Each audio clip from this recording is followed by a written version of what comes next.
kita ditakdirkan oleh Allah dipertemukan dalam majelis yang mulia ini dalam rangka duduk bersama, bertaqarrub kepada Allah, beribadah kepada Allah dengan menuntut ilmu. Kemudian kita memohon kepada Allah Ta'ala, kita berdoa dan kita meminta kepada Allah, semoga apa yang kita amalkan dan apa yang kita niatkan di sore hari ini mendatangkan ridha dari Allah untuk kita bersama dan kemudian diterima serta dicatat oleh Allah sebagai suatu ibadah. Amin ya rabbal alamin. Kemudian berikutnya, salawat beserta salam semoga senantiasa terlimpahkan dan tercurahkan kepada uswah kita, suri tauladan kita dan kekasih kita bersama, Nabi besar, Nabi agung, An-Nabi Muhammad sallallahu alaihi wasallam. Beserta seluruh keluarganya, beserta seluruh istrinya, beserta seluruh sahabatnya, dan seluruh di antara umat dan pengikutnya yang senantiasa setia menjalankan sunnahnya, menjalankan tuntunannya, dan menjalankan ajarannya ila yaumil qiyamah. Hadirin sekalian yang dirahmati oleh Allah Subhanahu wa Ta'ala, tema kita di sore hari ini adalah 10 kunci kebahagiaan. Dan ini 10 kunci kebahagiaan kita ambilkan dari tadabbur atau biasa kita sebut dengan tafsir surat Asy-Syarah atau Al-Insyirah atau surat Alam Nashrah. Yang di dalam surat ini Allah Subhanahu wa Ta'ala menjelaskan kepada kita semua, setelah tentunya ayat ini turun kepada Ar-Rasul sallallahu alaihi wasallam di saat keadaan Rasulullah dalam keadaan yang begitu terhimpit di kota Makkah Al-Mukarramah. Dalam keadaan beliau dakwahnya ditolak. Kemudian dalam keadaan sahabatnya diboikot. Dalam keadaan Rasulullah sallallahu alaihi wasallam mendapatkan ancaman. Dalam keadaan Rasulullah sallallahu alaihi wasallam diberikan tuduhan-tuduhan yang tidak benar, syair, majnun, sahir, atau yang lainnya. Dalam keadaan seperti itu, Rasulullah sallallahu alaihi wasallam yang tidak luput dari sifat manusiawi biasa, Rasulullah pun mulai merasa dhaqa sadruh. Jadi hatinya mulai sedikit, kalau bahasa Bandungnya dongkol. Oh iya. Apa? Bagen. Baen. Baen. Baen. Baen. Baen. Baen. Susah banget ya Allah. Lebih susah bahasa Bandung kayaknya dibanding bahasa Jerman ya. Nah maka ketika Rasulullah mulai baen, nah ini Allah Subhanahu wa Ta'ala berusaha untuk kemudian menghibur Rasulullah sallallahu alaihi wasallam. Dan bedanya sama kita, apabila Ar-Rasul sallallahu alaihi wasallam itu hiburannya adalah Al-Qur'an, maka antum semuanya tahu ya, ketika beberapa hari malaikat Jibril alaihi salam tidak turun kepada Rasulullah untuk memberikan wahyu. Apa yang terjadi? Rasulullah gelisah. Karena biasanya malaikat Jibril turun siang, sore, pagi, malam turun. Kemudian Rasulullah berbahagia dengan kedatangannya karena mendapatkan wahyu yang baru, mendapatkan berita dari Allah Subhanahu wa Ta'ala. Maka itulah kebahagiaannya Rasulullah yang berbeda dengan kita. Maka ada salah seorang ulama salaf yang tanya kepada gurunya, jadi seorang ulama salaf,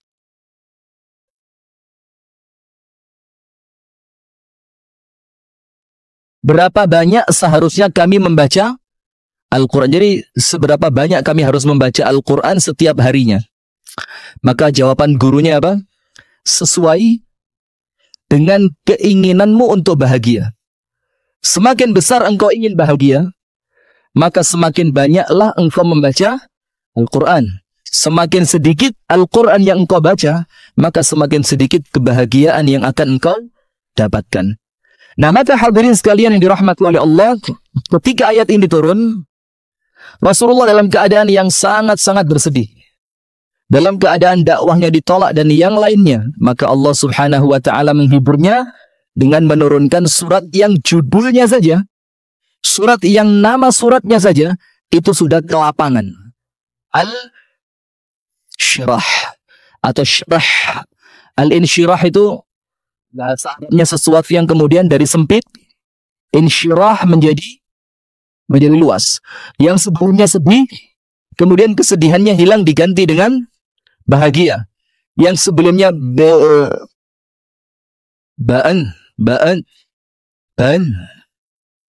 bad. Yang sebelumnya bad menjadi bahagia apa? Bahagia bahasa Bandungnya apa? Sumringah. Sumringah bahasa Jawa, antum yang kreatif.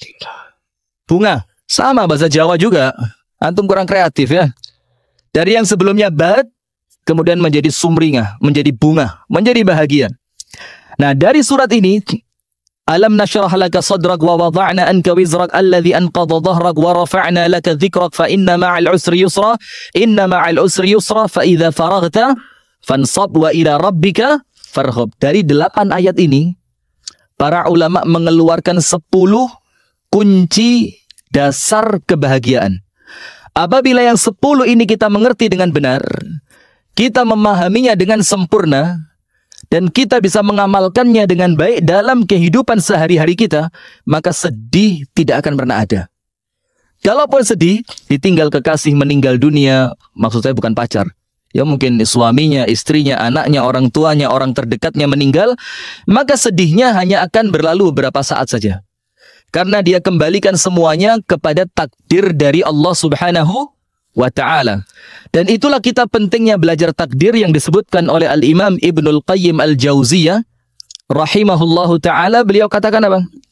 Orang yang mempelajari takdir dengan benar, orang yang benar pemahamannya tentang al-qadha wal qadar, dialah orang yang paling sedikit susahnya di alam dunia ini.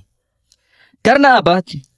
Allah Subhanahu wa ta'ala menyebutkan di dalam Al-Quran mengenai konsep takdir. Allah katakan, likai la ta'saw ala ma fatakum wa la tafrahu bima atakum. Agar kemudian kalian tidak terlalu sedih atas apa yang hilang dari kalian, dan kalian tidak terlalu bangga dengan apa yang datang kepada kalian. Jadi kalau dapat kenikmatan, dia tidak sombong. Dia katakan, hadza min fadli Rabbi.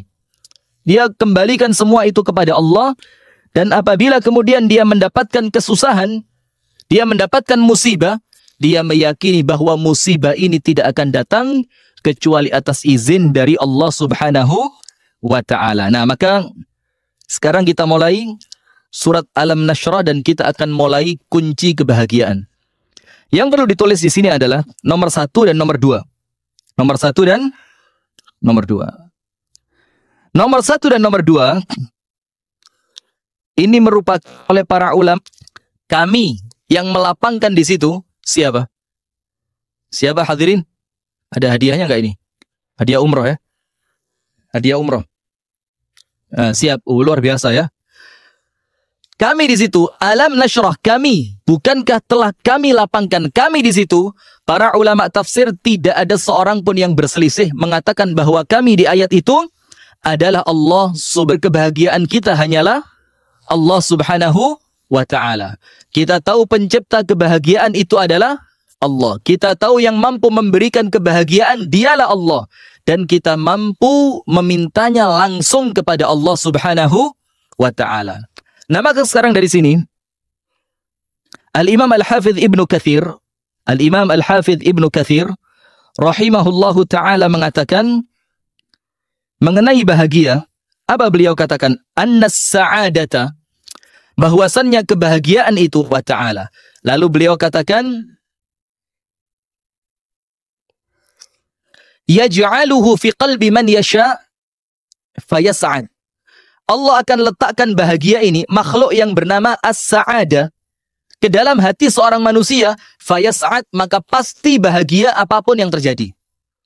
Apapun yang terjadi. Ketika memang Allah masukkan makhluk sa'adah ke dalam hati Anda, maka apapun yang terjadi dalam hidup Anda, Anda pasti bahagia. Maka lihat para ulama kita zaman dahulu. Syekhul Islam Ibnu Taimiyah. Anda kenal semua ya, gurunya Imam Ibnu Qayyim Al-Jauziyah. Beliau di zamannya ini dizolimi habis-habisan sudah. Karena perbedaan pendapat antara Al-Imam Syekhul Islam Ibn Taimiyah dengan sultan yang ada di zaman itu. Sudah, maka Syekhul Islam Ibn Taimiyah diasingkan. Diasingkan masih kurang, dipenjara. Dipenjara masih kurang, diancam dibunuh. Kemudian yang terakhir, dilarang dikunjungi oleh siapapun. Sampai terakhir Al-Imam Syekhul Islam Ibn Taimiyah mengatakan apa? Madza ya'malu a'da'u bi? Apa sih yang mereka mau lakukan terhadapku? Jannati wa bustani fi qalbi. Karena bahagiaku ini diletakkan oleh Allah ke dalam hatiku. Wa hiya ma'i aynama ruht. Dan dia akan senantiasa bersamaku kemanapun aku pergi. Kalaupun kalian penjarakan aku, habzi khalwa, itu waktuku untuk berduaan bersama Allah. Bayangin. Jadi kalaupun saya di penjara, ini manfaat untuk saya karena ini waktu saya berduaan dengan Allah tidak diganggu apapun.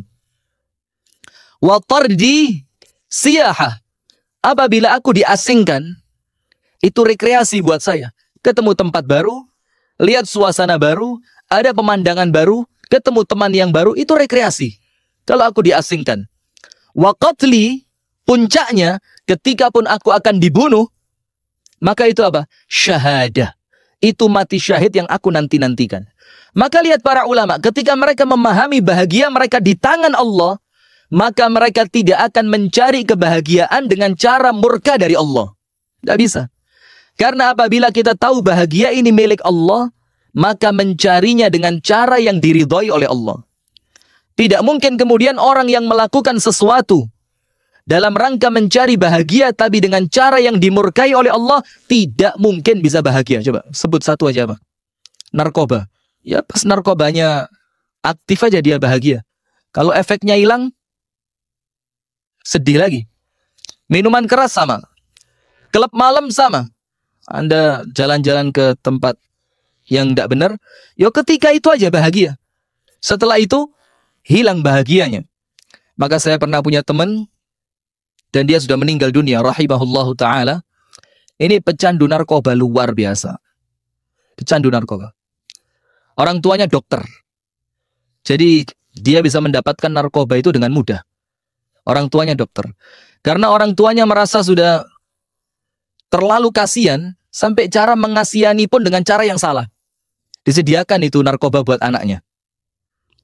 Dan subhanallah suatu hari ketika kita ketemu sekali, 2 kali, 3 kali, 4 kali, mulai akrab, dia cerita apa? Saya iri sama teman-teman yang lain.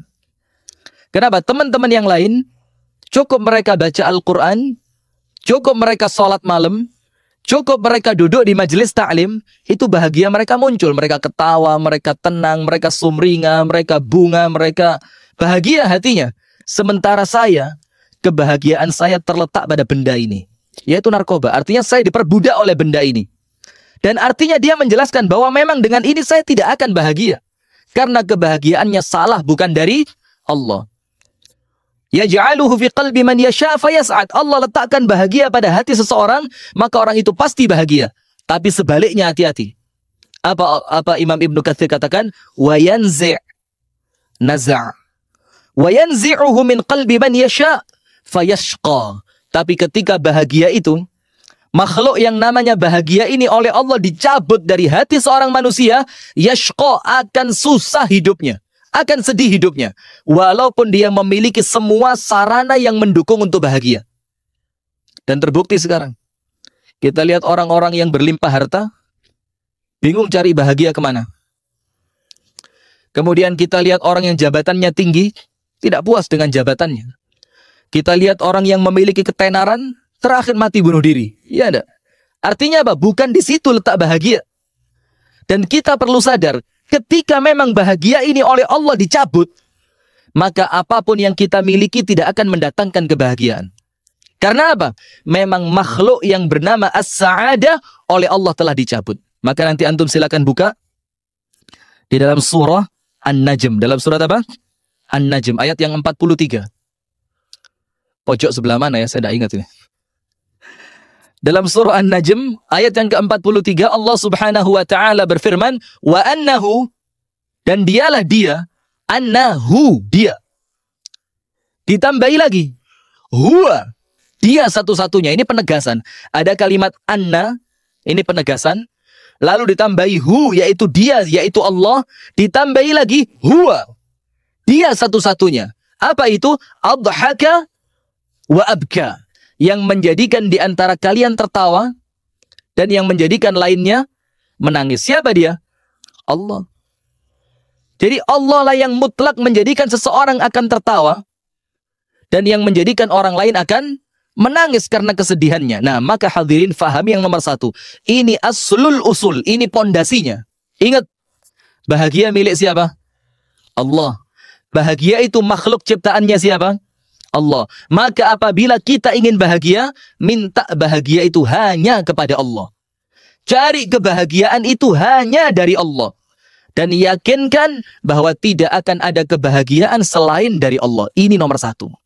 Maka orang-orang yang dekat dengan Allah hidupnya, itulah orang yang paling bahagia. Maka Imam Ahmad mengatakan, Inni la aras sa'adata jam'a malin, walakinna taqiyya huwa sa'idu. Imam Ahmad mengatakan, aku ini, kata Imam Ahmad, tidak memandang mengumpulkan harta itu mendatangkan bahagia, tidak.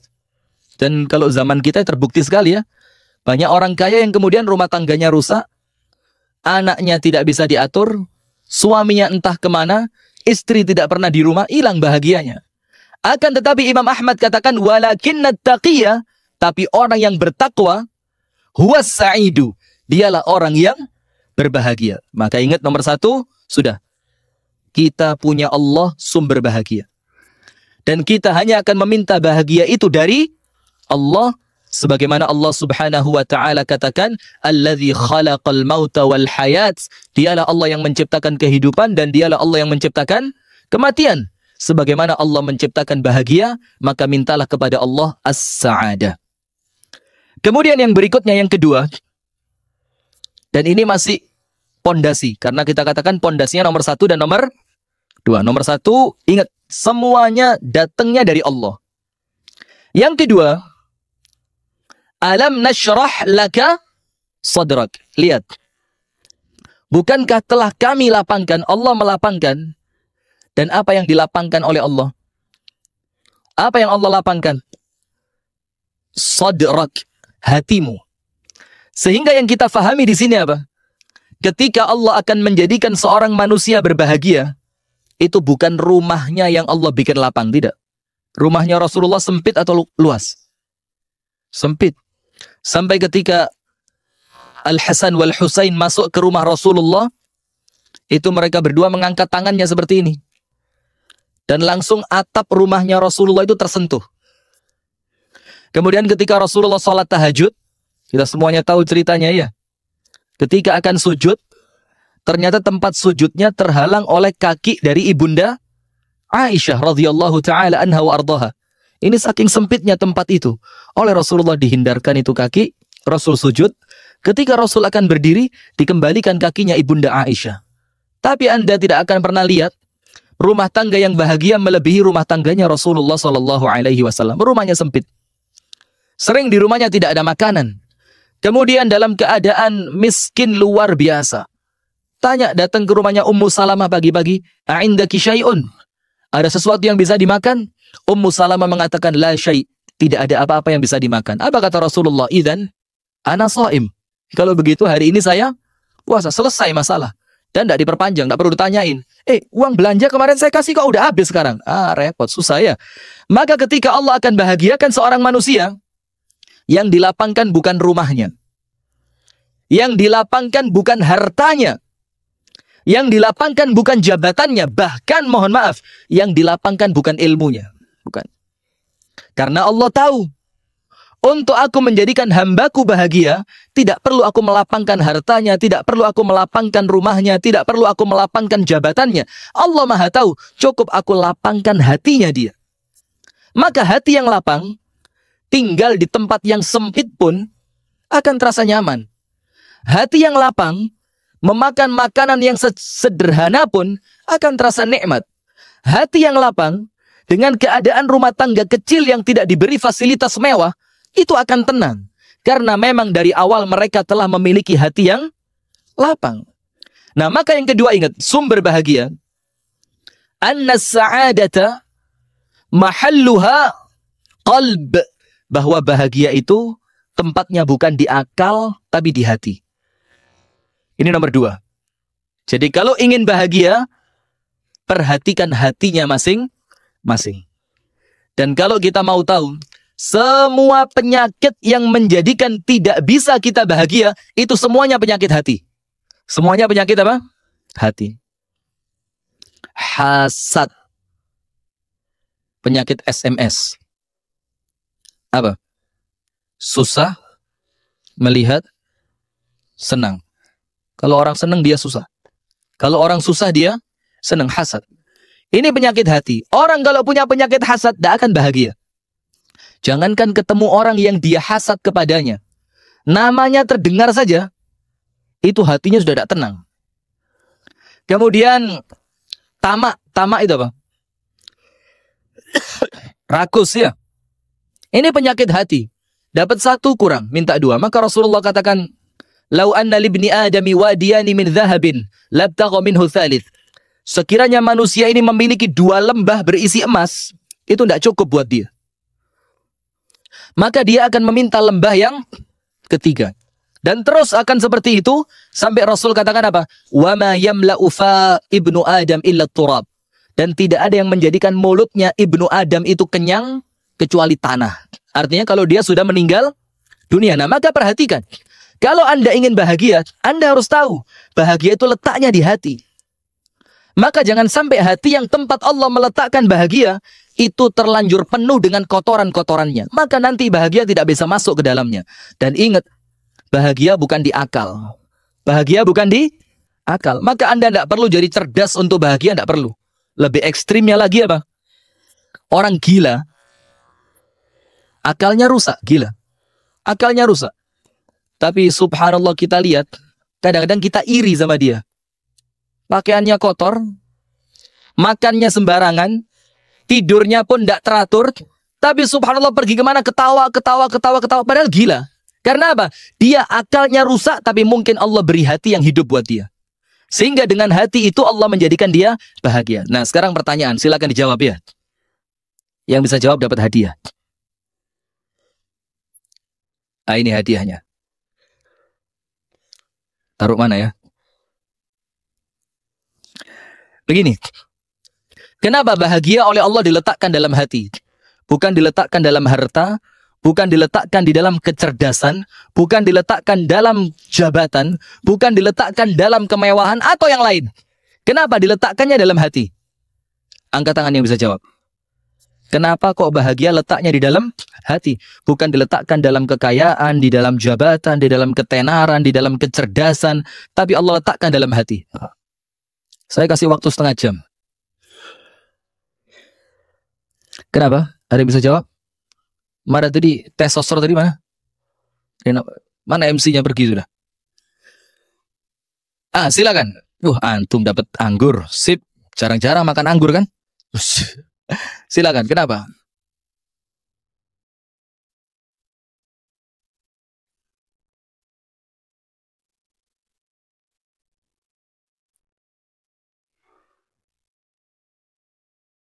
Antum maju sini. Ah, ini. Jawabannya salah tapi hadiahnya tambah banyak. Tak ada. Lumayan ini anggur. Habis dipegang tangannya Ustadz barokah. Boleh jadi gak dimakan nih. Diformalin antum simpen di lemari ya. Jazakallah. Oh, diawetkan. Jazakallah khair. Jadi begini. Memang itu masuk dalam tema yang akan kita sampaikan. Tapi kemudian Allah itu maha adil. Allah maha adil. Ketika Allah maha adil, maka Allah akan memberikan bahagia di dalam sesuatu yang semua manusia punya. Yang semua manusia punya. Dan itu Allah letakkan dalam hati yang semua manusia punya hati. Tukang becak punya hati, dia bisa bahagia. Orang kaya punya hati, dia bisa bahagia. Orang miskin punya hati, dia bisa bahagia. Tapi coba, sekiranya bahagia itu oleh Allah diletakkan di dalam harta, ini namanya Allah tidak adil. Karena tidak semua orang memiliki harta. Ketika oleh Allah diletakkan di dalam jabatan, artinya Allah tidak adil. Karena tidak semua orang memiliki jabatan. Karena Allah tahu bahagia ini merupakan hak semua makhluknya Allah, maka Allah letakkan bahagia di dalam sesuatu yang semua makhluknya Allah punya, yaitu hati. Nah, maka hadirin yang dirahmati oleh Allah Subhanahu wa taala, ketika berbicara kebahagiaan hati, Allah katakan apa? Ala bidzikrillahi tatma'innul qulub. Yang bahagia apa? Hati. Dengan ingat kepada Allah, dengan zikir kepada Allah, maka hatimu akan menjadi tenang. Nah, maka di sini hadirin dirahmati oleh Allah Subhanahu wa taala, ingat yang kedua, bahwa bahagia letaknya di dalam hati. Maka apabila kita menginginkan bahagia, apabila kita menginginkan ketenangan, maka perhatikan hati kita masing-masing. Jangan sampai hati ini termasuki oleh kotoran-kotoran yang menghilangkan kemampuan untuk kita bisa bahagia. Maka lihat semua penyakitnya, sombong, tamak, hasad, ujub, dan semua penyakit hati, itulah sumber yang menjadikan manusia tidak mampu bahagia. Tapi kalau hatinya bersih, insya Allah dia akan bahagia. Yang ketiga, alam nashrah laka sadrak. Ada dua sumber. Yang pertama, bahagia datang yang murni dari Allah. Yang kedua, bahagia letaknya di dalam hati. Bukan jabatan, bukan rumah, bukan kekayaan, bukan uang, bukan ketenaran, bukan. Yang ketiga, wa wada'na anka wizrak. Artinya apa di sini? Apabila Anda kemudian menginginkan kebahagiaan, maka kebahagiaan itu akan datang ketika Anda oleh Allah dosanya diampuni. Ghufran adz-dzunub. Ghufranudz dzunub. Pengampunan dosa ini mendatangkan bahagia dari Allah Subhanahu wa taala. Sebaliknya, kalau manusia banyak dosa, maka dia tidak akan mampu bahagia. Nah, sekarang begini. Kita mau tanya ya. Bahagia tadi letaknya di mana? Di hati. Ica dan Tessa nggak punya gelas yang lain antum. Kalau lihat seperti ini jadi ingat masa nikah dulu jadi pengen lagi kan. Ica dan Tessa. Kita lihat sekarang. Bahagia tadi letaknya di mana? Di hati. Sementara sekarang dosa itu oleh Allah diletakkan di mana? Dosa di mana letaknya? Antum berbuat dosa sama Allah, dosa ini ditaruh di mana? Taruh di mana? Wah, kok bisa hati? Kenapa? Niat. Niat. Kalau zaman saya SD dulu, guru saya agama mengatakan dosa itu ditaruh di tangan sebelah kiri. Pahala ditaruh lengan sebelah kanan. Maka kalau orang dosanya banyak, jalannya miring katanya. Takut kita masih SD dulu kan? Ah, betul. Ternyata bahagia itu Allah letakkan di dalam hati. Antum kasih dia. Dilempar gitu boleh. Yang itu. Yang apa bahasa Bandungnya ganteng apa? Kasep. Di tempat kami kasep itu udah terlanjur gitu ya. Udah terlanjur telat itu kasep namanya. Nah, sekarang Rasulullah bersabda, "Idza adznaba al-'abdu nukita fi qalbi nuktatun sauda." Apabila seorang hamba melakukan dosa, maka Allah akan berikan di dalam hatinya itu satu titik hitam. Kalau dosanya bertambah, titik hitamnya bertambah. Semakin bertambah sampai Rasul katakan, "Kalla bal rana ala qulubihim ma kanu yaksibun." Hatinya tertutup mati oleh dosa yang terlanjur mereka lakukan. Nah, sekarang begini. Tempatnya satu, yang mau masuk dua. Bahagia mau masuk, dosa juga mau masuk. Kalau terlanjur tempat ini penuh dengan dosa, terlanjur penuh sudah. Hitam sudah dia. Maka tidak ada tempat untuk Allah memasukkan kebahagiaan ke dalamnya. Tidak bisa. Maka sudahlah, orang yang banyak dosa itu bahagianya bohong. Tidak ada cerita orang banyak dosa bahagia, itu tidak ada. Maka bagaimana caranya agar kemudian Allah punya tempat untuk meletakkan bahagia ke dalamnya? Bagaimana caranya? Dosanya dikurangi dengan taubat dan istighfar. Itulah kenapa hadirin, ketika Rasulullah mengatakan mengenai istighfar, Rasul katakan apa? Man lazimal istighfar ja'alallahu lahu min kulli hammin faraja wa min kulli dhiqin makhraja wa razaqahu Allahu min haitsu la yahtasib. Orang yang banyak istighfar, melazimkan istighfar. Banyak itu berapa? Banyak itu minimal berapa kali?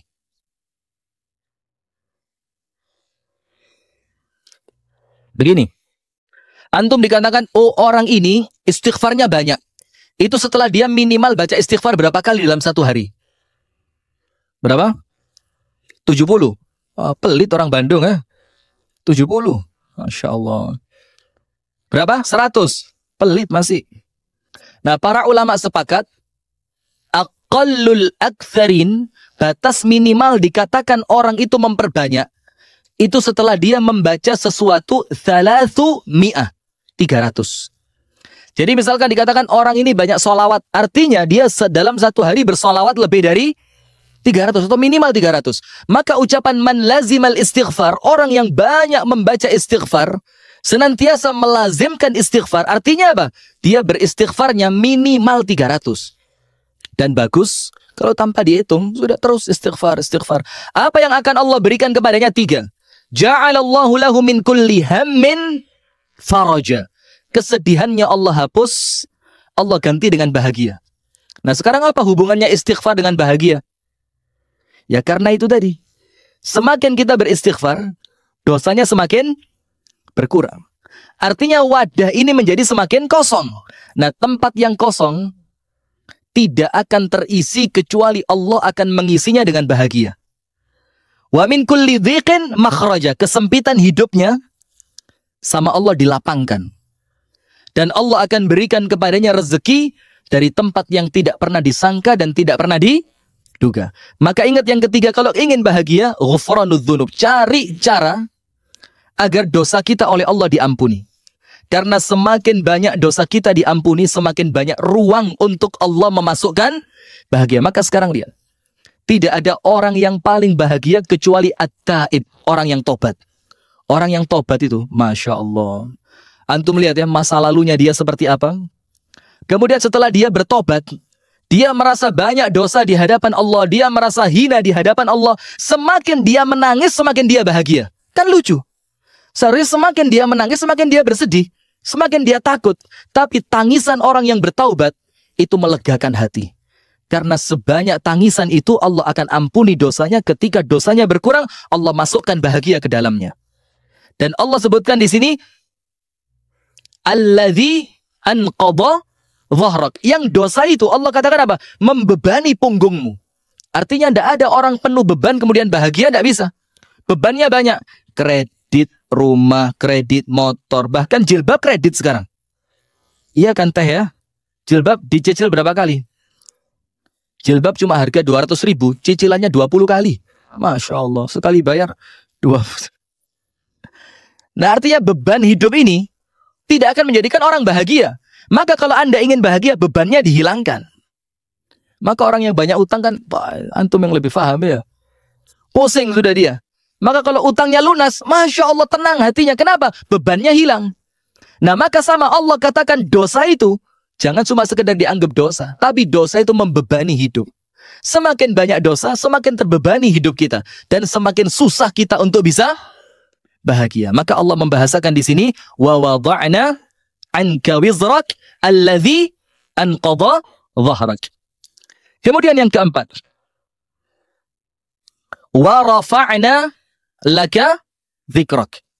Apa itu? Raf'u adzikr al-hasan. Meninggikan nama baik itu penting. Allah katakan di sini wa rafa'na laka dzikrak, kami angkat namamu wahai Muhammad. Ketika Allah akan membahagiakan Rasulnya sallallahu alaihi wasallam, itu oleh Allah namanya diangkat. Dan penafsiran para ulama termasuk Al-Imam Al-Hafidh Ibnu Katsir, tidaklah disebut nama Allah kecuali pasti bersanding di sebelahnya nama siapa? Rasulullah sallallahu alaihi wasallam. Di dalam syahadat kita kan tidak ada orang syahadat asyhadu alla ilaha illallah berhenti. Tidak cukup. Harus dilengkapi dengan mengucapkan wa asyhadu anna Muhammadan Rasulullah atau abduhu wa rasuluh. Baru sempurna. Nah untuk kita, bagaimana kita akan bahagia? Raf'u al-dzikr al-hasan. Misalkan begini. ketika nama antum disebut, yang diingat sama orang itu cuma kebaikan. Masya Allah, orangnya murah senyum. Siapa? Si fulan. Oh Masya Allah, tidak pernah sekalipun saya kesusahan, kecuali pasti dia yang pertama kali membantu.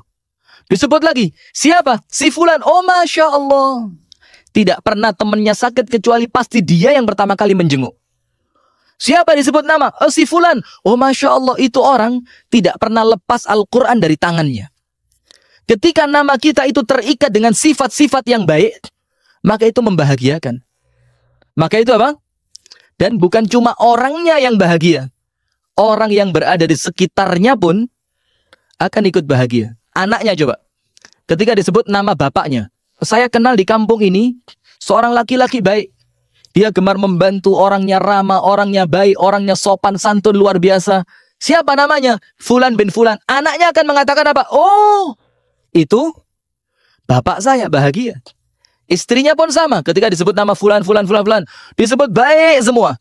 Ketika ada istrinya di situ, istrinya bilang apa? Alhamdulillah, ternyata suami saya dikenal orang baik. Tapi coba sebaliknya.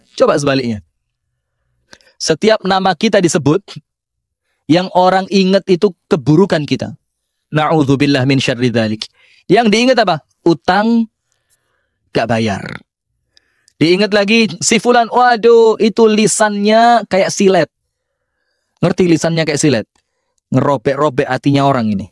Disebut lagi si fulan, aduh si fulan kalau ngomong gak pernah sopan. Maka ini apa? Ini tidak menjadikan orang itu bahagia. Maka apabila kita ingin bahagia, bangun reputasi positif. Tapi ingat, lakukan kebaikan ikhlas karena Allah. Maka nanti Allah pemilik hati manusia akan menggerakkan manusia untuk mencintai antum dan menjadikan antum bahagia. Sekarang kita kasih beberapa contoh begini. Di zaman Rasulullah SAW, ketika Rasulullah duduk bersama para sahabat, lewat satu jenazah, lewat.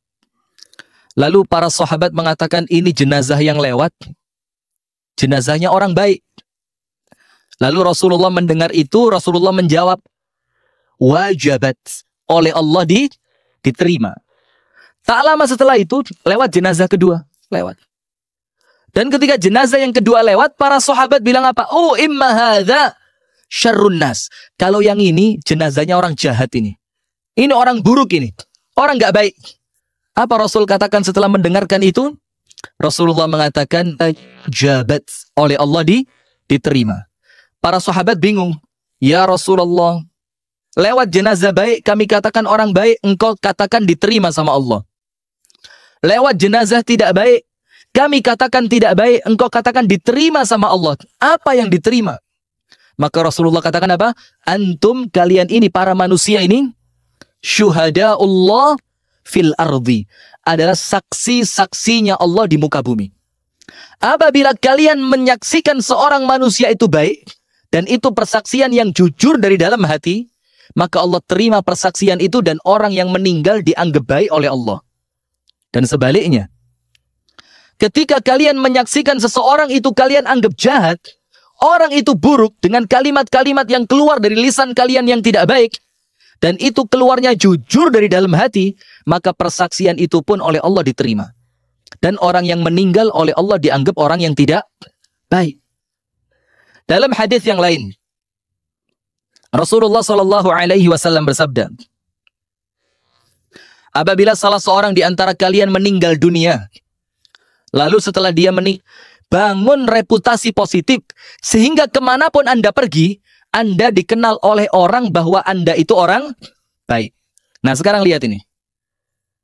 Ada dua hal yang perlu Anda lakukan sebelum Anda berpisah dengan orang tercinta, supaya nanti kalaupun Anda kembali sudah meninggal dunia, Anda tidak akan menyesal. Jadi ada dua hal. Lakukan kepada orang yang paling Anda cintai sebelum Anda berpisah dengannya, yang kalaupun nanti Anda kembali dalam keadaan meninggal dunia, Anda tidak akan menyesal. Nomor satu, istihlal, minta maaf dulu. Ketemu siapapun, dalam majelis panjang atau majelis yang pendek atau sekedar berjumpa sebentar, itu kalau mau pisah apa? Minta halal, minta maaf. Karena apa? Kalau ada sesuatu masalah di sini dan kita belum sempat minta maaf, belum tentu kita punya kesempatan yang kedua untuk minta maaf. Ini yang pertama. Yang kedua, tinggalkan kesan yang terbaik. Tinggalkan apa? Kesan terbaik. Sehingga kalaupun nanti Anda kembali dalam keadaan meninggal dunia, orang yang Anda tinggal itu yang di pikirannya apa? Subhanallah, kemarin waktu mau pergi, dia cium tangan saya. Kemarin waktu mau pergi, dia senyum sama saya. Kemarin waktu mau pergi, dia ucapkan kalimat-kalimat yang baik. Sehingga kalau dua ini Anda lakukan, kalaupun Anda meninggal kapanpun, orang yang Anda tinggalkan akan bahagia dengan kepergian Anda, dan Anda pun tidak akan menyesal.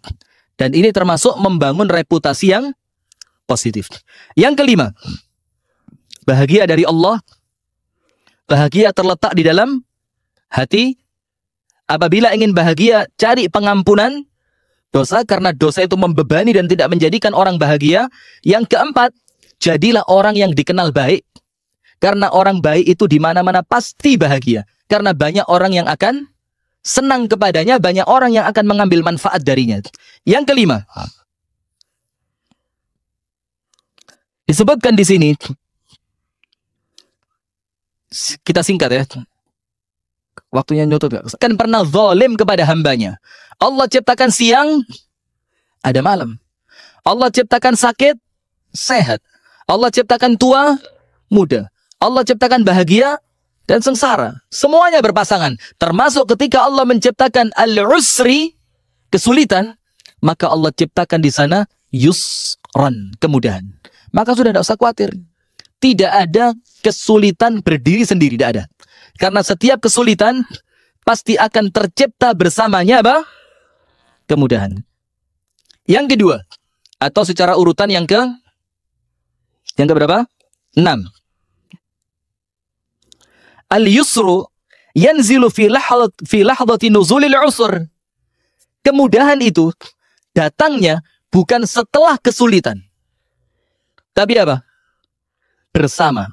Maka antum silakan cari kitab tafsir yang berbicara mengenai ma'ani Al-Quran. Ma'ani itu, jadi lafaz per lafaznya itu diberi makna. Karena apa? Setiap kata itu memiliki makna yang berbeda. Contoh, khalaqa dan ja'ala. Khalaqa dan ja'ala. Khalaqa menciptakan, ja'ala menjadikan. Mirip-mirip kan? Apa bedanya? Ayo hadiah lagi. Khalaqa apa, ja'ala apa? Anggur ini Allah ciptakan apa Allah jadikan? Ciptakan apa jadikan? Ciptakan apa jadikan? Tidak, jadikan. Pasangan hidup antum, nah, insya Allah ya, mudah-mudahan ya. Arif Abdullah. Arif Abdullah. Kasep pisan ya. Kasep pisan euy. Alhamdulillah. Pasangan antum itu bukan ja'ala tapi khalaqa. Artinya apa? Nggak usah ruwet hidup ini. Nggak usah bikin riweh. Karena apa? Hidup ini antum hidup pasti Allah ciptakan pasangan buat antum. Ini ciptakan. Tapi ingat, lihat surat Ar-Rum 21. Allah katakan di sana apa? Mengenai Ar-Rum 21 Allah berfirman, wa min ayatihi an khalaqa lakum min anfusikum azwaja. Khalaqa, di antara tanda yang menunjukkan kekuasaan Allah, Allah ciptakan pasangan kalian. Tapi ketika berbicara sakinah, mawaddah, warahmah, Allah tidak katakan khalaqa, Allah katakan ja'ala. Wa ja'ala bainakum mawaddatan warahmah. Apa bedanya? Yang satu diciptakan, yang satu dijadikan. Karena kalau diciptakan itu tidak perlu campur tangan manusia. Itu khalaqa. Antum suka nggak suka Allah ciptakan. Tapi ja'ala itu perlu andilnya manusia untuk munculnya makna yang benar. Contoh begini. Wa ja'ala al-laila libasa wa ja'ala an-nahara ma'asha. Allah jadikan malam sebagai tempat istirahat. Allah ciptakan malamnya. Tapi untuk orang istirahat ja'ala. Karena apa? Waktunya pas, gelap, senyap, udara pas, sunyi. Untuk istirahat cocok. Tapi orangnya tidak mau tidur, main kartu. Nah, artinya ja'ala laila libasa. Untuk istirahat. Kalau orangnya tidak mau istirahat, ya tidak jadi. Sama seperti antum kalau nikah nanti, pasangannya Allah ciptakan. Tapi untuk sakinah, mawaddah, warahmah, antum harus punya andil di sana. Baru sakinah, mawaddah, warahmahnya. Artinya apa? Setiap kata dalam Al-Quran itu memiliki makna yang berbeda. Termasuk ini. Allah ketika mengatakan, fa inna ma'al usri yusran, itu ada maknanya. Kenapa Allah tidak katakan, fa inna ba'dal usri yusran? Kenapa tidak ba'da? Kenapa Allah katakan ma'a? Karena yang Allah inginkan ma'a, bukan ba'da. Artinya apa? Yang keenam, ketika kesulitan turun, maka yakin kemudahan itu membersamai kesulitan di waktu yang sama. Jadi bukan kemudian setelah kesulitan, bukan. Di saat kesulitan itu turun, Allah turunkan bersamanya di waktu yang sama kemudahan. Cuma sayangnya terkadang kita kurang sabar. Nah, karena kurang sabar ini akhirnya menjadikan sesuatu yang bakal datang terasa lama. Maka Rasulullah katakan apa? Walakinnakum qaumun musta'jilun. Cuma sayangnya kalian ini, kata Rasul, tergesa-gesa. Sabar sebentar. Allah turunkan kemudahan untuk kalian. Yang ketujuh, lihat ini kata-kata para ulama. Kullu usrin ma'ahu yusrain. Satu kesulitan Allah akan gantikan dengan dua kemudahan. Yang kelima, tidaklah tercipta kesulitan kecuali Allah menciptakan pula apa? Kemudahan. Jadi tidak ada sulit tok, itu tidak ada, pasti mudah. Yang keenam, datangnya kemudahan itu bersama, waktunya sama dengan datangnya kesulitan. Yang ketujuh, satu kesulitan Allah ganti dengan dua. Maka yang jomblo-jomblo ini tidak usah khawatir. Satu akhwat menolak antum, dua akhwat siap menerima. Kalau antum ditolaknya dua kali, insya Allah istri antum 4 nanti. Maka akhwat hati-hati. Jangan gampang-gampang nolak ikhwan ya. Ini Abdullah, Arif Abdullah ini ya. Segera dicari aja siapa jodohnya. Nah, maka satu kesulitan akan Allah ganti dengan dua apa? Kemudian, saya kasih cerita. Imam Ahmad bin Hanbal rahimahullahu ta'ala. Imam Ahmad. Jadi ulama madhab ini sempurna. Ada yang kaya, ada yang sederhana, ada yang miskin. Yang kaya siapa? Imam Malik, kaya raya. Kaya raya. Imam Malik itu kalau muridnya nulis surat untuk pertanyaan, pulangnya surat ini ditutup pakai mangkok yang isinya emas. Dan itu masyhur di ceritanya Imam Malik. Saking kayanya, Imam Malik ketika meninggal, di rumahnya itu ada 500 pasang sepatu. Tabdzir Ustaz, mubadzir? Enggak. Karena masyarakat di zaman itu sudah semuanya makmur. Dan menikmati kekayaan itu hukumnya boleh. Dan di lemarinya Imam Malik, itu kain yang setara dengan kain yang digunakan oleh para raja. Kaya raya, Imam Malik. Imam Syafi'i, sederhana. Dibilang kaya enggak, dibilang miskin juga tidak. Imam Ahmad, miskin papa. Ngerti miskin papa? Miskin banget tuh ya. Imam Ahmad ini miskin keterlaluan. Tapi serunya apa? Imam Ahmad ini, murid-muridnya tahu. Kalau di rumahnya Imam Ahmad sedang tidak ada makanan, itu muridnya tahu semua. Bukan karena Imam Ahmad nulis status. Wah, susah nih, gak ada makanan, gak. Gak bisa Imam Ahmad nulis status ya. Tidak pula Imam Ahmad kemudian curhat. Curhat dong Ustadz. Tidak ada Imam Ahmad curhat, ada. Tapi bagaimana? Muridnya memberi satu tanda kepada Imam Ahmad. Apa itu? Kalau Imam Ahmad ini keluar rumah dalam keadaan wajahnya bersinar, mukanya sumringah, mukanya bunga, itu tanda di rumahnya tidak ada makanan. Tanda di rumahnya tidak ada makanan. Sama seperti ibu-ibu di Bandung kan. Kalau di rumahnya tidak ada makanan, keluar Masya Allah wajahnya ini. Begitu ibu ya. Bahagia. Lalu muridnya kaget. Muridnya tanya, ya Imam, amruk gharib hada. Kamu ini aneh. Kami tidak ada makanan di rumah. Kami keluar murung. Muka kami cemberut. Tapi engkau tidak ada makanan malah bahagia. Imam Ahmad katakan, oh iya. Karena saya yakin dua ayat Al-Quran. Fa inna ma'al usri yusra. Inna ma'al usri yusra. Di rumah saya tidak ada makanan, itu kesulitan. Di rumah tidak ada makanan, itu usrun, kesulitan. Dan kalau saya keluar, saya mau ikhtiar, artinya apa? Dua kemudahan Allah siap untuk menyambut saya. Maka ketika saya mendatangi kemudahan, kenapa saya bersedih? Harusnya muka saya bahagia. Nah, itulah 5, 6, dan 7. Sekarang yang ke-8. Fa idza faraghta, apabila engkau selesai dari suatu aktivitas. Artinya faragh itu apa? Waktu kosong, luang. Maka apabila Anda ingin bahagia, manfaatkan waktu luang itu untuk kegiatan yang positif. Karena orang itu biasa kalau ngelamun, ngerti ngelamun? Ngelamun ya? Ngelamun itu biasa mikir nasib. Kenapa saya nikah sama laki-laki miskin ya? Padahal dulu saya dilamar sama itu loh, jelek dikit tapi sekarang direktur Pertamina dia. Wah, mikir akhirnya karena apa? Nggak ada waktu, nggak ada kerjaan. Duduk, main HP bosen, ngelamun. Dia sih tampan, cuma miskin. Aduh, nyesel saya milih dia. Antum sabar. Anda bukan antum yang Anda maksud ya. Sudah begitu, maka kunci bahagia yang ke-8 apa? Istithmar al-faragh. Memanfaatkan waktu kosong untuk aktivitas positif. Maka lihat, Rasulullah bersabda, ni'matani maghbunun fihima katsirun minan nas. Ada dua nikmat yang manusia banyak tertipu dan lalai karena dua nikmat ini. Yang pertama, as-sihhah, nikmat badan yang sehat. Yang kedua, al-faragh, nikmat waktu luang.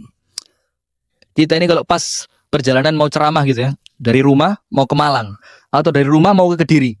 Pas waktunya mepet, kita siapin materi segala macam, waktunya mepet, akhirnya naik mobil ngebut. Lalu pas naik mobil ngebut ini, ada anak-anak nongkrong pinggir jalan main gitar sambil santai, rokok-rokokan. Itu rasanya ngenes dalam hati. Subhanallah, kalau bisa anak beli waktu antum. Kalau bisa, karena apa? Waktu luang ini mahal. Waktu luang ini sangat mahal. Dan waktu yang sudah lewat, dia tidak akan kembali. Kalau tidak digunakan untuk kebaikan, maka setan akan memasukkannya untuk berbuat keburukan. Maka apabila antum ingin bahagia, maka yang ke-8 disebutkan di sini apa? Gunakan waktu kosong untuk sesuatu yang manfaat. Olahraga, diskusi dengan teman, menulis sesuatu yang bermanfaat, membaca sesuatu yang bermanfaat. Maka sedihnya akan pergi dari sana. Maka orang kalau sedih, ditambahi tidak punya pekerjaan, tambah sedih. Kenapa? Tidak terhibur. Kalau bahasa Malangnya itu ndak keselimur. Syekh Faizun apa? Keselimur bahasa Bandungnya. Coba apa? Keselimur apa? Keselimur. Ya, tidak teralihkan kesedihannya ya. Karena tidak ada aktivitas. Suami meninggal. Setelah itu dia di rumah toh, diam, tidak ada pengajian, tidak ada dengerin taklim, tidak ada kemudian nulis, tidak ada kemudian baca Quran, tidak ada sholat, tidak ada segala macam. Sedih, tambah lama sedihnya. Maka kalau ingin hilang kesedihannya, gunakan waktu luang untuk sesuatu yang manfaat. Yang ke-9, al-ibadah tajlib as-sa'adah. Ibadah itu menarik kebahagiaan. Ibadah. Maka lihat Rasulullah. Ketika mulai penat, Rasulullah panggil Bilal. Bilal, belumkah datang waktu adzan? Kalau sudah masuk waktu salat, apa Rasul katakan? Arihna ya Bilal bis salah. Bikin kami ini tenang ya Bilal dengan apa? Salat. Kemudian zikir. Apa Allah katakan? Ala bi dzikrillah tatma'innul qulub. Kemudian Al-Quran. Semakin dibaca, semakin bahagia.